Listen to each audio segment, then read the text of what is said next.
Dobrý den, vítejte u zpráv, tady Monča. Takže dneska vám řeknu 3 normální zprávy, 3 sportovní zprávy a počasí. A co budu dávat programu večer v 8 hodin, představte si. Takže teď jako první normální zprávy. Takže dnes jsem zjistil, že z Kocourkově připadly sůl. No protěž má pán Bůh. No, Kocourkov, ano, připadáme si všichni na Kocourkově. Ale proč? Protože nám vláda nic nekoupí, nic nedá a to není moc vtipné ani humorné. Takže další zpráva.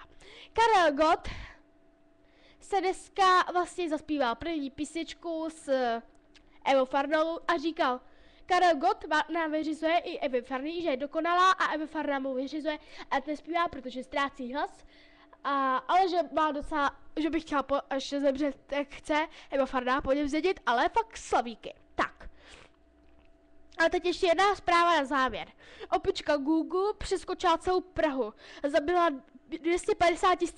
No to je skvělý, děkujeme moc pěkně Google. Google si odchytil svůj majitel, Gunga Dudadar a dal vše opět do pořádku, sakra. Ale musel zaplatit aspoň 1 000 000 na to, a za poškozené lidi, co jsou nemocnici a co chcípli. Takže teď přicházíme k druhé části dnešní zpráv sportu. Takže dnes si Karel Gott plaval ve vodě, až ho chytla křeč. Duše Michael Jacksona mu pomohla vytáhnout ven. No, ale pak si všiml háčku, který chytal pan rybář ryby, tak se za něj Karel Gott chytl a pan rybář dostal 850 milionů za to, že zachránil pana Kouta. No řekněte mi, kdo by chtěl, aby jsme přišli o našeho českého slavíka. Helena Vondráčková, Karel Gott, Lucie Bílá a všichni celebrity vystupovali v Brně na závodech. Řekněme si, Helence Vondráčkové už je 62 let. Zaklopla a zlomila si hlas. Museli na operaci, na plastickou. No a řekněme si, je stará a už by neměla sportovat. Měla by doma hezky sedět, uklízet, číst si a koukat na telku a ležet. Takže Helenko, přejeme ti, aby se uzdravila a ať tě neskočí jak špatně ta tvoje operace už špatná.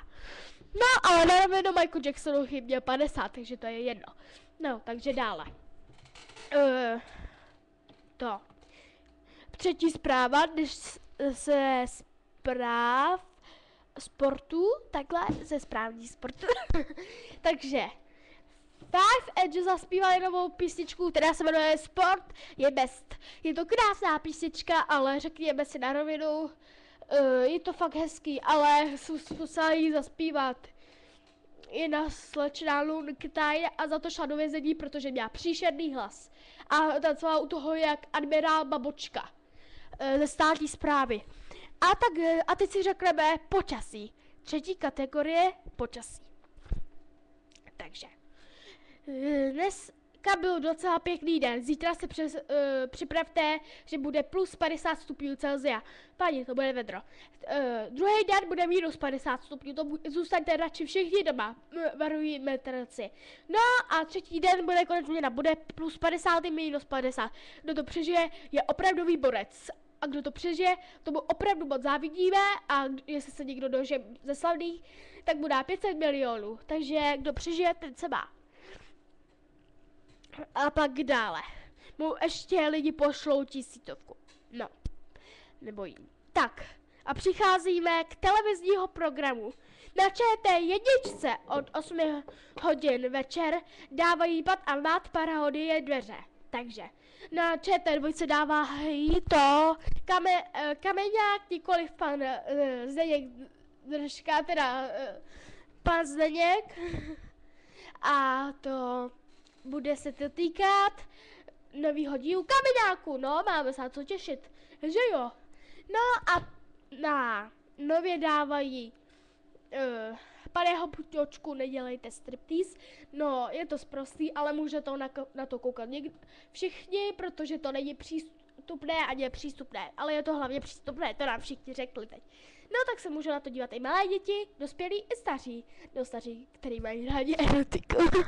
To znamená prostě na erotiku. No, A naprv dávají, zavražděte mě, prosím.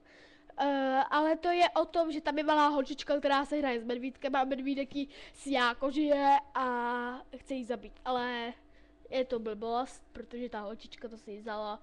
No a ve škole měla jsem jí 5, takže jako jí moc nevěřte. Takže doufám, že se vám líbil dneska zprávy, užijte si dnešní program, mějte se krásně, krásný život.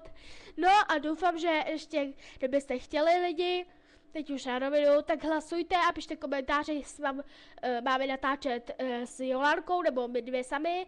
Každá další zprávy, jestli jo, tak napište ty komenty a hlasujte. Byla bych moc ráda, kdyby se vám to moc líbilo, protože třeba by už jsme mohli natočit další díl.